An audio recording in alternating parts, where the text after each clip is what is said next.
వ్యక్తి ఒక్కసారి గుండెల నిండా దేశభక్తి పెట్టుకొని భారత్ మాతాకి, భారత్ మాతాకి, భారత్ మాతాకి. ఈరోజు ఆదోని పట్టణంలో తిరంగా ర్యాలీ. ఇదేదో రాజకీయాల కోసం చేసే ర్యాలీ కాదు, ఇది సరదాగా పార్టీలు కలిసి చేసే ర్యాలీ కాదు, అటు ఇటు తిరుగుతూ ఆడుతూ పాడుతూ చేసే ర్యాలీ కాదు అనే విషయాన్ని ప్రజలకు తెలియజేస్తా ఉన్నాం. ఒక్కసారి మనం చరిత్రను గుర్తుంచుకోవాలి. ఏప్రిల్ 22వ తారీఖున భారతదేశం ప్రశాంతంగా ఉంటే పెహల్గామ్ అని జమ్మూ కాశ్మీర్లో యాత్రికులు ఎక్కడెక్కడి నుంచో వచ్చినారు.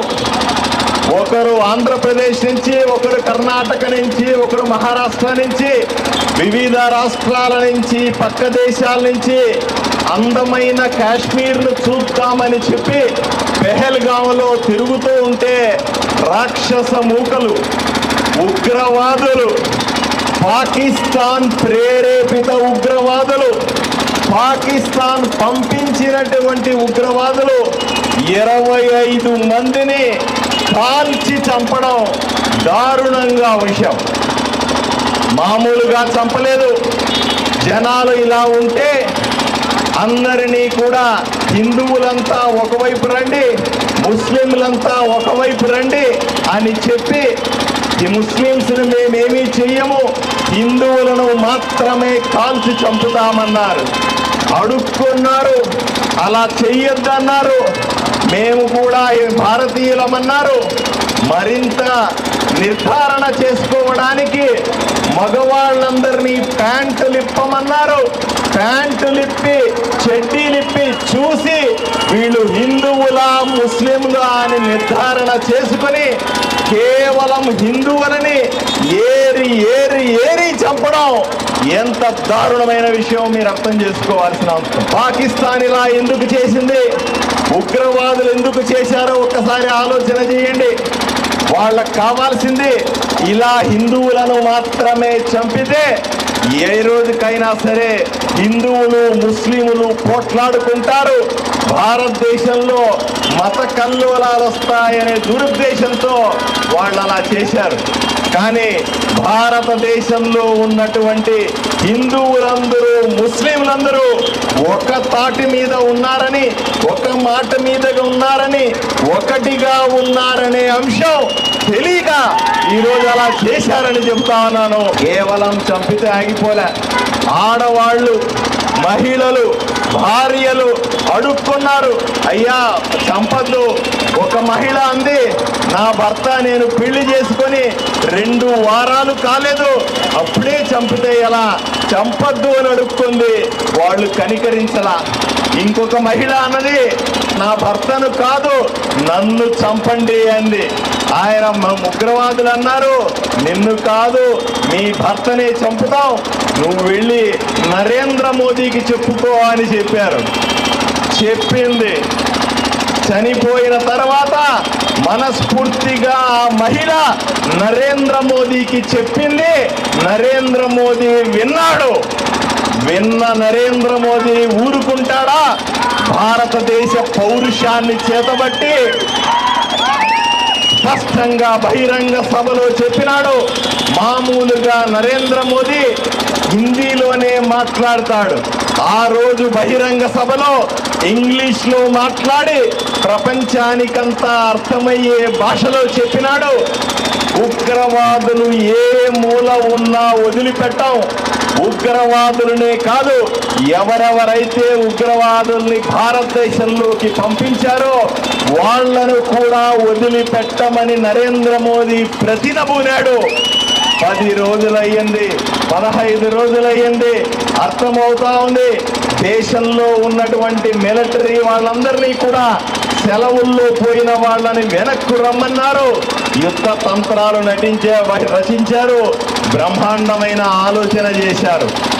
ఒక్కసారి ఆలోచన చేయండి. మే 6వ తారీఖు అర్ధరాత్రి దాటింది.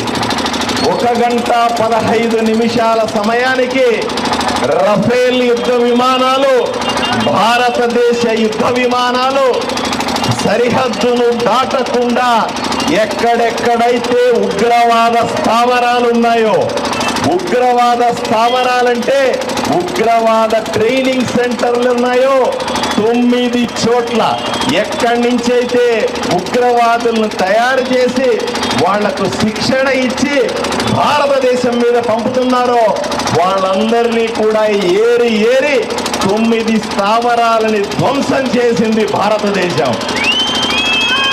అప్పటికి స్పష్టంగా చెప్పినాం, మేము ఉగ్రవాద దాడులను మాత్రమే తిప్పికొడతా ఉన్నాం, ఉగ్రవాదుల మీద మాత్రమే దాడి చేస్తా ఉన్నాం, యుద్ధ నీతిని ప్రదర్శిస్తా ఉన్నాం.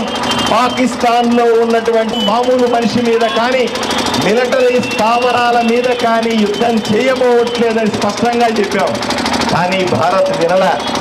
భారత్లోనిటువంటి సైన్యం పూర్తి స్వేచ్ఛతో స్పష్టంగా 9 స్థావరాల మీద దాడి చేసి చెప్పింది, ఇకనైనా మానుకోండి చెప్పింది. పాకిస్తాన్ వంకర బుద్ధితో భారత్లో ఉన్నటువంటి సైనిక స్థావరాల మీద, భారత్లో ఉన్నటువంటి హాస్పిటల్ల మీద, భారత్లో ఉన్న జనవాసాల మీద, మామూలు మనుషుల మీద మిజైల్స్ ప్రయోగించింది. ఒక్కసారి ఆలోచన చేయండి, వందలాది మిజైళ్లు పాకిస్తాన్ నుంచి భారతదేశం మీదకి వస్తూ ఉంటే ఏం జరిగి ఉంటుందో ఒక్కసారి ఆలోచన చేయండి. 100 మిజైళ్లు ప్రయోగిస్తే పాకిస్తాన్ ఒక్కటంటే ఒక్క మిజైల్ కూడా భారతదేశంలో పడలేదంటే ఒక్కసారి మీరందరూ ఆలోచన చేసుకోవాలి భారత్ శక్తి సామర్థ్యాలు ఏమిటో. ఇక్కడ తప్పనిసరిగా రక్షణ వ్యవస్థ గురించి ఆలోచన చేయాలి. ఒకప్పుడు మీరందరికీ తెలుసు, 2014 ముందు మన భారతదేశ సైనికులు బట్టలు వేసుకోవాలంటే కూడా, బూట్లు వేసుకోవాలంటే కూడా అవి వేరే దేశాల నుంచి తెచ్చి వేసుకునే పరిస్థితి ఉండింది. ఈరోజు ఆలోచన చేయండి, మన యుద్ధ సామాగ్రి మనమే తయారు చేసుకుంటున్నాం, మన మిజైళ్ళు మనమే తయారు చేస్తూ ఉన్నాం, మన బుల్లెట్లు మనమే తయారు చేస్తూ ఉన్నాం, మనకు సంబంధించినటువంటి పూర్తి మిషనరీతో మనం సిద్ధంగా ఉన్నాం. స్వదేశీ పరిజ్ఞానంతో మేక్ ఇన్ ఇండియా ద్వారా భారతదేశంలోనే తయారైనటువంటి యుద్ధ విమానాలతో, యుద్ధ మిజైల్స్తో, యుద్ధ పరికరాలతో పాకిస్తాన్లో నుంచి వచ్చిన ఒక్క మిజైల్ కూడా, ఒక్క గుండు కూడా భారతదేశం మీద పడకుండా ఆపగలగడం మన సైనికుల సత్తాని ఈ సందర్భంగా మనం అర్థం చేసుకోవాల్సిన అవసరం ఉంది. పాకిస్తాన్ చేస్తూ ఉంది, దాడులు చేస్తూ ఉంటే ఇక ఉపేక్షించకూడదు అన్న ఉద్దేశంతో నరేంద్ర మోదీ ప్రధానమంత్రి ఆశీస్సులతో భారత సైన్యం తిరుగుబాటు చేసింది, పాకిస్తాన్ మీద దాడి చేసింది. పాకిస్తాన్లో ఉన్నటువంటి సైనిక స్థావరాలు, విమానక స్థావరాలు, సైనిక విమానాలు, యుద్ధ సామగ్రి నింపుకున్న వ్యయాలు అన్నింటి మీద దాయక కాలంలో దాడి చేసి చిత్తు చేసి పాకిస్తాన్ నోరు మూయించింది. తప్పనిసరిగా పాకిస్తాన్కు వేరే మార్గం లేదు. ఇంకొక 2 రోజులు యుద్ధం జరిగితే పాకిస్తాన్ ప్రపంచ చిత్రపటంలో లేకుండా పోయే పరిస్థితులు ఏర్పడినప్పుడు అందరూ కాళ్ళ మీద పడి ఏదో విధంగా యుద్ధం ఆపండి అంటే ఒకే ఒక నిబంధన కింద మనం యుద్ధం ఆపాం. స్పష్టంగా చెప్పాం, భారతదేశం మీద మరొక్క ఉగ్రదాడి జరిగితే ఏ ఉగ్రవాదైనా వచ్చి భారతీయుల మీద దాడి చేసి చంపితే తప్పనిసరిగా దాన్ని యుద్ధంగానే పరిగణిస్తాం, పాకిస్తాన్ని చిత్తుగా చేస్తామనే ఒకే ఒక్క నిబంధన కింద మనం యుద్ధాన్ని ఆపాం.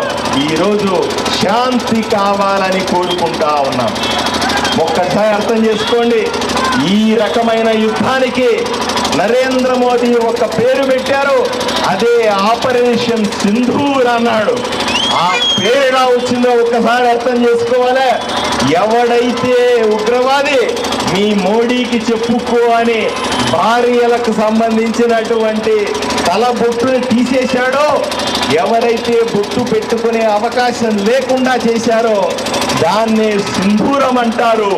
మా భారతీయ మహిళల సింధూరాన్ని పెట్టుకున్న బొట్టును చెరిపేస్తావా అన్న కోపంతో నరేంద్ర మోదీ పాకిస్తాన్ మీద యుద్ధానికి పెట్టిన పేరు ఆపరేషన్ సింధూర్. ఆపరేషన్ సింధూర్ను విజయవంతం చేశాం.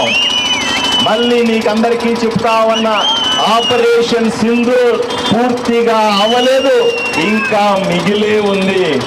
బయట పాకిస్తాన్లో ఉన్న వాళ్ళని చిత్తుగా ఓడించినాం.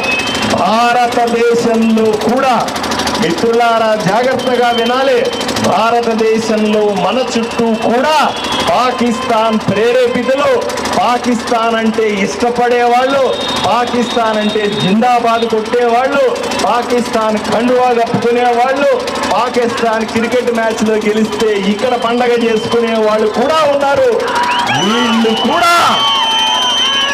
వీళ్ళు కూడా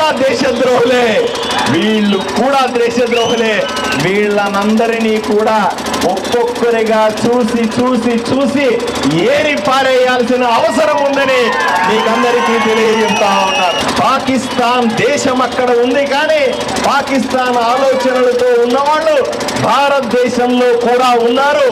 ఎన్నో చోట స్లీపర్ సెల్స్ లాగా, స్లీపర్ సెల్ అంటే ఎక్కడో చోట అన్ని ఊర్లకు పోయి వాళ్ళ బంధువుల పేర్లతోనో, కూలి వాళ్ళ పేర్లతోనో, పారిశ్రామిక పేర్లతోనో, ఆటో తోలుకునే వాడలాగానో, కూలోడు లాగానో ఎక్కడో చోట ఉంటాడు. అవసరం వచ్చినప్పుడు మళ్ళీ ఉగ్రవాద దాడి చేస్తాడు. ఇట్లాంటి వాళ్ళు ఏ ఊర్లోనా ఉండొచ్చు, ఆదోనిలో కూడా ఉన్నారన్న విషయాన్ని మీరు అర్థం చేసుకోవాల్సిన అవసరం ఉంది. ఎప్పుడు అప్రమత్తంగా ఉండండి. మీ చుట్టుపక్కల చూస్తూ ఉండండి. మీ వీధిలో కానీ, మీ దగ్గర కానీ, మీ బంధువుల్లో కానీ, మీ పిల్లల పెళ్ళిళ్ళలో కానీ, మీ బజార్లో కానీ ఎక్కడైనా ఎవడైనా కొత్త మనిషి కనిపిస్తే వదిలిపెట్టద్దు. వాడిని ఏదో విధంగా పట్టుకొచ్చి పోలీస్ స్టేషన్లో పెట్టాల్సిందిగా నేను కోరుకుంటా ఉన్నాను. ఆపరేషన్ సింధూర్ తర్వాత సుమారుగా 25-30 మంది పాకిస్తాన్ నుంచి పంపించిన ఉగ్రవాదులు అక్కడక్కడ ఉంటే వాళ్ళందరినీ ఏరేశాం. ఇప్పుడు రాష్ట్రమంతా కూడా ఎక్కడెక్కడైతే ఈ దుర్మార్గులు ఉన్నారో జల్లెడ పడతా ఉన్నాం. వదలదు అనుకోవద్దు. ఎక్కడో సరిహద్దు ఉంది కదా, ఎక్కడో పాకిస్తాన్ ఉంది కదా, అక్కడేదో యుద్ధం జరుగుతుందంటే వాళ్ళు అక్కడ మాత్రమే ఉండరు, ఇక్కడ కూడా ఉంటారన్న విషయాన్ని మీరు గుర్తుపెట్టుకోవాలి. ఈరోజు మనం చేస్తున్నటువంటి ఈ ర్యాలీ మన కోసం కాదు, మన కోసం ప్రాణాలు అర్పించడానికి సిద్ధంగా సరిహద్దుల్లో నిలబడి ఉన్నటువంటి సైనికుల కోసం చేస్తా ఉన్నాం. అయ్యా, ఈరోజు మనం నిద్రపోతా ఉన్నామంటే వాళ్ళు మేలుకొని రాత్రంతా కాపలా కాస్తున్నారు కాబట్టి నిద్రపోతా ఉన్నాం. మనం ఈరోజు మన కుటుంబాలతో సంతోషంగా ఉన్నాము అంటే అక్కడ వాళ్ళు వాళ్ళ కుటుంబాలని వదిలిపెట్టి మన కోసం కాపలా కాస్తున్నారు కాబట్టి ఉండగలుగుతా ఉన్నాం. వాళ్లకు సంఘీభావంగా, ప్రధాని నరేంద్ర మోదీకి సంఘీభావంగా ఈరోజు ఈ తిరంగా ర్యాలీని చేసి మేము సైతం మీతో ఉన్నామన్న విషయాన్ని చెప్పడానికి ఈ ర్యాలీ ఆదోనిలో చేస్తున్నామన్న విషయాన్ని తెలియజేస్తా ఉన్నాం. మీకు అందరికీ చెప్తా ఉన్నాం, అవకాశం వస్తే ప్రతి ఒక్కరు సైనికుడుగా మారండి. అవసరం వస్తే ప్రతి ఒక్కరు దేశాన్ని కాపాడుకోవడానికి సిద్ధం కండి. అవసరమైతే ఈ దేశం కోసం ప్రాణాలు అర్పించడానికి సిద్ధపడినప్పుడే వాడు నిజమైన భారతీయుడుగా ఉంటాడని మీకందరికీ తెలియజేస్తూ భారత్ మాతాకి, భారత్ మాతాకి, భారత్ మాతాకి వందే వందే వందే.